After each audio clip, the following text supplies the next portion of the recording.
పరుస్తాడు. సోదరులారా, నసీహత్ ఏమిటంటే, సమయం అయిపోవస్తుంది. మన జీవితంలో ఎన్నో రంజాన్లు వస్తున్నాయి, పోతున్నాయి. ఎన్నో జుమ్మాలు వస్తున్నాయి, పోతున్నాయి. ఎందరో పండితులు వస్తున్నారు, గొప్ప గొప్పగా ప్రసంగాలు చేస్తున్నారు, ప్రజలేమో వింటున్నారు, వెళ్తున్నారు. ఎన్నో సభలు, సమావేశాలు మస్జిద్ కమిటీ వ్యక్తులు ఏర్పాటు చేస్తున్నారు, భోజనాలు పెడుతున్నారు, ప్రజలేమో వస్తున్నారు, వింటున్నారు, తింటున్నారు, వెళ్ళిపోతున్నారు. మార్పు మాత్రం రావడం లేదు. సోదరులారా, ఇకనైనా మారండి. ఎందుకంటే నీకున్నటువంటి బీపీకి, నీకున్నటువంటి షుగర్కి, నీకున్నటువంటి జబ్బులకి వచ్చే రంజాన్ దాకా నువ్వు క్షేమంగా ఉంటావనే నమ్మకం కూడా లేదు. సోదరులారా, పోయిన రంజాన్లో మాతో పాటు ఉన్నటువంటి ఒక సోదరుడు, సాదిక్ అనే ఒక సోదరుడు పోయిన సంవత్సరం వెళ్ళిపోయాడు, లేడు. నిన్ననే మొహమ్మద్ అలీ అనేటువంటి ఒక సోదరుడు నిన్ననే చనిపోయారు. ఈరోజు జుమ్మా తర్వాత అతనిది జనాజా ఉంది. మా మధ్యన ఉన్నటువంటి ఒక సోదరుడు ఈ రంజాన్లో, మాతో ఉన్న సోదరుడు నిన్నటితో వెళ్ళిపోయాడు. ఎవరు ఎప్పుడు ఎలా చనిపోతారో ఎవరికి తెలియదు. సోదరులారా, వచ్చే రంజాన్ వరకు నేను క్షేమంగా ఉంటానని, ఆరోగ్యంగా ఉంటానని గ్యారంటీ లేదు.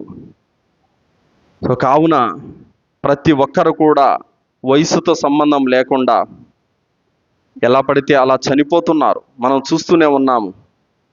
మనకంటూ ఒకరోజు చావు వస్తుంది. మనం కూడా అల్లాహ్ సన్నిధిలో నిలబడాలి.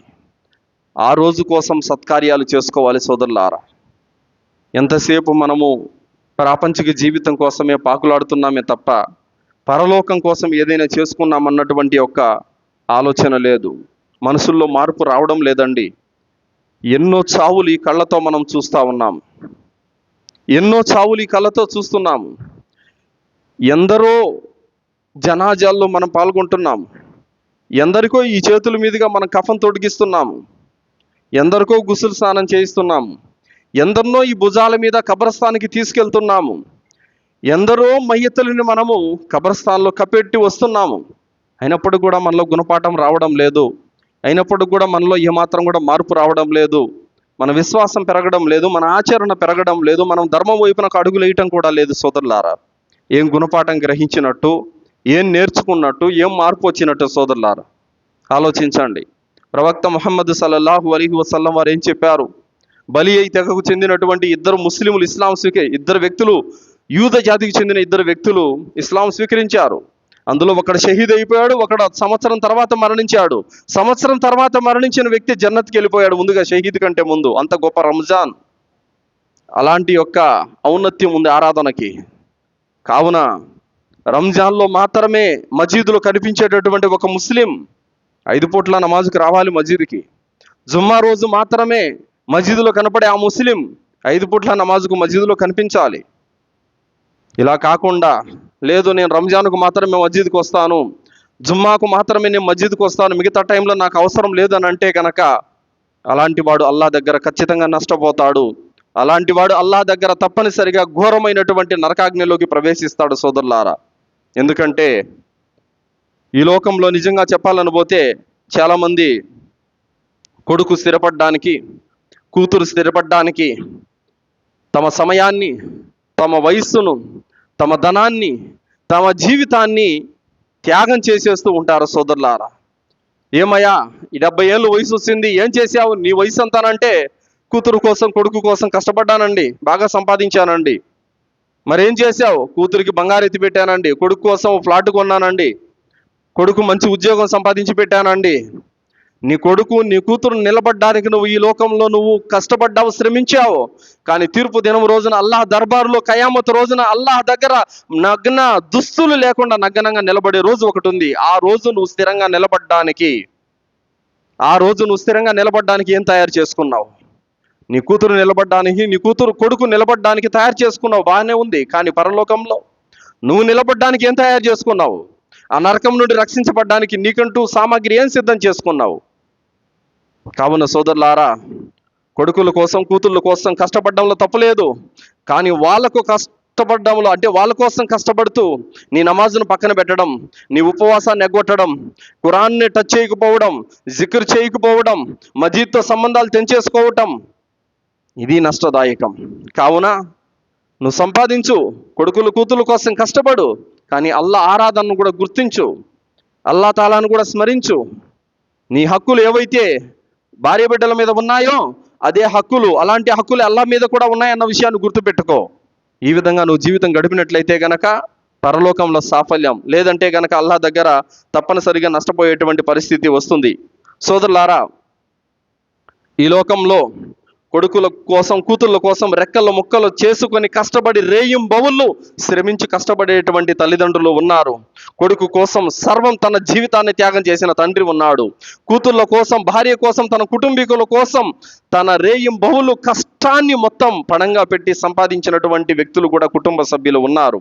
కానీ తీర్పు దినం రోజున అల్లాహ్ సుబ్హానహు వ తఆలా యొక్క దర్బారులో కయామతు రోజున ఎలాంటి పరిస్థితి నెలకొంటుందంటే సోదరులారా, అల్లా తాలా ఖురాన్లో తెలియజేస్తున్నాడు, యౌమ యఫిర్రుల్ మర్వు మిన్ అఖీ, ఆ రోజు మనిషి తన సొంత సోదరుని నుండి పారిపోతాడు. వ ఉమ్మిహి వ అబీ, ప్రతి తల్లి నుండి, ప్రతి తండ్రి నుంచి కూడా తను వేరైపోతాడు. వసాహిబతిహి వబని, మరియు తన భార్య నుండి పారిపోతాడు, తన పిల్లల నుండి కూడా పారిపోతాడు. లికుల్లిమ్రిన్ మిన్హుం యౌమఇదిన్ షఅను యుగ్ని, మరియు ఆ రోజు తన వ్యాపకాలు చూసుకోవటంలోనే అతనికి సరిపోతుందే తప్ప కుటుంబీకులను పట్టించుకోడు సోదరులారా. కావున ఆ రోజున ఒక తండ్రికి తీర్పు దినం రోజున అతను నరకానికి పోవలసినటువంటి పరిస్థితి ఏర్పడుతుంది. అతని కర్మల చిట్టా విప్పడం జరుగుతుంది. పాపాల మీద పాపాలు, గుట్టలు గుట్టల పాపాలు ఉన్నాయి. అతనికి భయంకరమైనటువంటి శిక్ష పడుతుంది. ఆ శిక్ష పడే రోజున ఆ పరలోక కష్టాల నుండి తప్పించడానికి, ఆ నరకం నుండి రక్షించడానికి, ఆ అల్లా పట్టు నుండి కాపాడటానికి నీ తండ్రి రాడు, నీ తల్లి రాదు, నీ కూతురు రాదు, నీ కొడుకు రాడు, నీ భార్య రాదు, నీ బిడ్డలు కూడా రారు, ఎవ్వరు రారు సోదరులారా. కానీ ఒకటి మాత్రం వస్తుంది, నేనున్నాను, నువ్వు భయపడవద్దు అని కాపాడటానికి. ఏంటది? ఖురాన్. ఖురాన్ వస్తుంది. ప్రవక్త ముహమ్మద్ సల్లల్లాహు అలైహి వసల్లం వారు అన్నారు, ఇఖ్రౌల్ ఖురాన్ ఫఇన్నహు యఅతి యౌమల్ ఖియామతి షఫీయల్ అస్హాబి. తీర్పు దినం రోజున ఖురాను సిఫారసు చేస్తుంది. ఎవరైతే భూలోకంలో ఉండగా తనను పారాయణం చేశారో, తనను విశ్వసించారో, తనను ఆచరించారో అలాంటి వారి కోసం తీర్పు దినం రోజున నీ తండ్రి పట్టించుకోని రోజున, నీ తల్లి పట్టించుకోని రోజున, నీ బిడ్డలు పట్టించుకోని రోజున, నీ యొక్క కుటుంబీకులు పట్టించుకోని రోజున ఖురాన్ నిన్ను పట్టించుకుంటుంది. నేనున్నాను నీ కోసం అని చెప్పి ముందుకు వస్తుంది. ఆ రోజున అల్లాహ్ దర్బారులో నీ కోసం సిఫారసు చేస్తుంది. ఎప్పటి వరకు సిఫారసు చేస్తుందంటే అల్లాహ్ నీకు క్షమాభిక్ష పెట్టి నిన్ను క్షమించి నరకం నుండి రక్షించి స్వర్గానికి పంపేంత వరకు నీ పక్షాన, నీ తరపున నిలబడి వాదిస్తూనే ఉంటుంది సోదరులారా. అలాంటి ఖురాన్ ఈ రోజు ఎక్కడ ఉంది? మసీదులలో బూజు కొట్టుకుపోతుంది, మన ఇండ్లలో కబోర్డ్లలో బూజు కొట్టుకుపోతుంది, మన హృదయాల్లో లేదు సోదరులారా. ఏ ఖురాన్ అయితే నువ్వు కష్టాల్లో ఉన్నప్పుడు, పరలోకపు యొక్క శిక్షకు గురయ్యే టైంలో నిన్ను రక్షిస్తుందో ఆ ఖురాన్ నువ్వు విడిచిపెట్టేశావు. కావున ఖురాన్ మన పాలిట లాభదాయకం కావాలంటే మనం ఖురాన్ చేతపట్టాలి, ఖురాన్ చదవాలి. ఖురాన్ చదవకపోతే ఖురాన్నే నీ మీద ఫిర్యాదు చేస్తుంది. అల్లాహ్ తాలా ఖురాన్లో అంటున్నాడు, వకాల రసూల్ యా రబ్బి ఇన్న కౌమి ఇత్తఖదు హాదల్ ఖురాన్ మహ్జూరా. ప్రవక్త సాక్ష్యం ఇస్తాడు, అల్లా నా జాతి ఖురాన్ విడిచిపెట్టింది అని. ఆ ఖురాన్ నీ పాలిట వినాశనకరంగా, అది నీకు శిక్షను తెచ్చిపెట్టేదిగా మారకూడదంటే ఈ లోకంలో ఉండగా నేను ఖురాన్ చేతబట్టు. కాబట్టి రంజాన్ వచ్చినప్పుడు చక్కగా టోపీ పెట్టావు, జుబ్బా వేసుకున్నావు, అత్తరు పూసుకున్నావు, మసీదుకి వచ్చావు, 5 పూట్ల నమాజ్ చదివావు, సమయం దొరికినప్పుడు ఖురాన్ తీసుకున్నావు, చదివావు, దువాలు చేసుకున్నావు, జిక్ర్ చేసావు, తౌబా చేసుకున్నావు. రంజాన్ అయిపోగానే తట్టా బుట్టా సర్దేసి ఇంకా మాకు ఈమాన్కు, మాకు ఇస్లాంకి ఎలాంటి సంబంధం లేదన్నట్టుగా ఒక అవిశ్వాసి మాదిరిగా జీవితం గడుపుతున్నావు. ఇదేం ముస్లిం? మరి కొందరైతే ఉన్నారు, రంజాన్లో రోజాలు పెడతారు, నమాజులు చేస్తారు, దువాలు చేస్తారు, సదకాలు చేస్తారు, ఇఫ్తార్లు పెడతారు, సహరీలు పెట్టిస్తారు, అన్నీ చేస్తారు. రంజాన్ మాత్రం అల్లాకు, రంజాన్ ఒక్క నెలే అల్లాకు, ఇంకా 11 నెలలు దర్గాలకు అంకితం. దర్గాలే 11 నెలలు దర్గాలే, ఇంకా మొత్తం ఒక్కొక్క నెల ఒక్కొక్క దర్గా తిరుక్కుంటానే ఉంటాడు. ఇంకా తాయెత్తులు, దారాలు, ఉరుసులు, గంధాలు, ఫాతియాలు వీటి వెనకాల. రంజాన్ మాత్రం అల్లాకి, 11 ఏళ్ళు మాత్రం దర్గాలకి. ఈ విధంగా ఉండేటటువంటి ముస్లింలు కూడా ఉన్నారు. సోదరులారా, మీరు రంజాన్లో కష్టపడి 30 రోజాలు పెట్టారు, 30 తరావీలు చదివారు, సదకాలు చేశారు, ఇఫ్తార్లు పెట్టించారు, సారీలు పెట్టించారు. ఇవన్నీ అల్లా దగ్గర భద్రంగా ఉండాలంటే మీరు ఆ దర్గాల జోలికి వెళ్ళకండి. దర్గాల జోలికి వెళ్ళారో మీరు రంజాన్లో చేసుకున్న ఆరాధనలు మొత్తం నాశనం అయిపోతాయి, ఏమీ ఉండవు అన్నమాట. అల్లాహ్ సుబ్హానహు వ తఆలా ఖురాన్లో చెప్పాడు, లైన్ అష్రక్త లయహ్బతన్న అమలుక వల తకూనన్న మినల్ ఖాసిరిన్. ఎవడైతే అల్లాహ్తో సాటి కల్పిస్తాడో అతని యొక్క కర్మలన్నీ కూడా వృధా అయిపోతాయని అల్లాహ్ సుబ్హానహు వ తఆలా చెప్పాడు. కాబట్టి సోదరులారా, చెబుతున్న మాట ఏంటంటే, రంజాన్లో ఏదైతే మీరు 5 పూట్ల నమాజులు చేశారో అవి జీవితాంతం కాపాడుకోండి. జీవితాంతం 5 పూట్ల నమాజ్ చేయండి. ఏదైతే రంజాన్ మాసంలో మీరు ఖురాన్ చేతబట్టి చదివారో ఆ ఖురాన్ పారాయణం నిత్యం మీరు చనిపోయేంత వరకు పారాయణం చేస్తూనే ఉండండి. ఏ దువాలు అయితే, ఏ జిక్ర్ అజ్కార్ అయితే, ఏ సద్కార్యాలు అయితే మీరు చేసుకున్నారో ఆ పుణ్య కార్యాలను ఆపకుండా నిరంతరం చేస్తూనే ఉన్నాడు సోదరులారా. లేదంటే గనక తప్పనిసరిగా పరలోకంలో మనము అతి భయంకరమైనటువంటి ఘట్టాలు దాటవలసినటువంటి సందర్భాలు ఉన్నాయి. ఆ రోజున తప్పనిసరిగా మనం అల్లాహ్ దగ్గర నష్టపోయే పరిస్థితి వస్తుంది సోదరులారా. కావున చీకటిలో మస్జిద్కు నడవండి. ప్రవక్త ముహమ్మద్ సల్లల్లాహు అలైహి వసల్లం వారు అన్నారు, ఎవరైతే చీకటిలో నమాజులు అంటే ఫజర్ నమాజు మరియు ఇషా నమాజు మస్జిద్లో జమాతో చేయడానికి ఎవరైతే చీకటిలో మస్జిద్కు నడిచి వచ్చారో వారికి తీర్పు దినం రోజున, ఆ రోజున ఫుల్ సిరాత్ వంతెన దాటాలి. ఆ రోజున వారికి వెలుగు ఉంటుంది, కుడివైపున ముందు వైపున వెలుగు ఉంటుంది. ఆ వెలుగుతో వాళ్ళు సులభంగా ఫుల్ సిరాత్ వంతెనను దాటేస్తారు. అల్హమ్దులిల్లా. ఎవరైతే మస్జిద్కు రాలేదో, నమాజ్ చేయలేదో వారికి ఏ వెలుగు ఉండదు. ఆ చీకటిలో నరకం కుప్పల మధ్యన పడిపోతారు.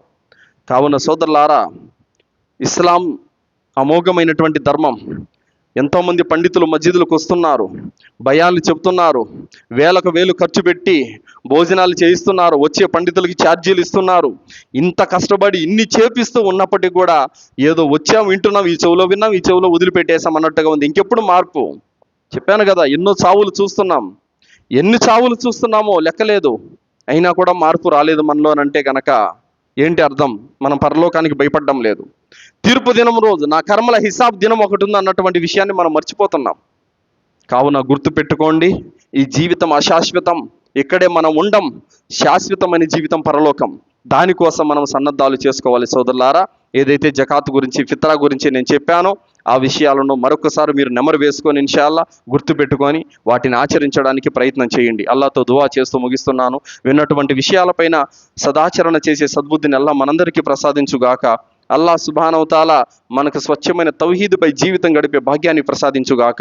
అల్లాహ్ మనల్ని, మన సంతానాన్ని షిర్కు నుండి, కుఫుర్ నుండి, బిదాత్ నుండి, శైతాన్ యొక్క కీడుల నుండి, మహమ్మారి యొక్క రోగాల నుండి రక్షించుగాక. అల్లాహ్ తాలా మనందరికీ కూడా ఖురాన్ హదీసు వెలుగులో జీవితం గడిపే భాగ్యాన్ని ప్రసాదించుగాక. అల్లాహ్ తాలా మనల్ని కబర్ శిక్ష నుండి రక్షించుగాక. అల్లాహ్ మనల్ని జహన్నం నుండి రక్షించుగాక. అల్లాహ్ మనకు జన్నతులో ఉన్నతమైన స్థానాలను ప్రసాదించుగాక. భార్య పిల్లలతో కలిసి స్వర్గంలో ఉండే భాగ్యాన్ని ప్రసాదించుగాక. రంజాన్ మాసంలో మనం చేసినటువంటి ప్రతి చిన్న పెద్ద సత్కార్యాల్లో ఉన్న లోపాలను, తప్పులను అల్లాహ్ మన్నించి వాటిని దయతో కుబుల్ చేయుగాక. ఆమీన్. వాఖిరు దవానా అల్హమ్దులిల్లాహి రబ్బిల్ ఆలమీన్. బారకల్లాహు లనా వలకుం ఫిల్ ఖురానిల్ అదీమ్ వస్తగ్ఫిరుల్లాహి వలిసైరిల్ ముస్లిమీన్. ఇన్నహు తఆలా జవాదుల్ కరీం.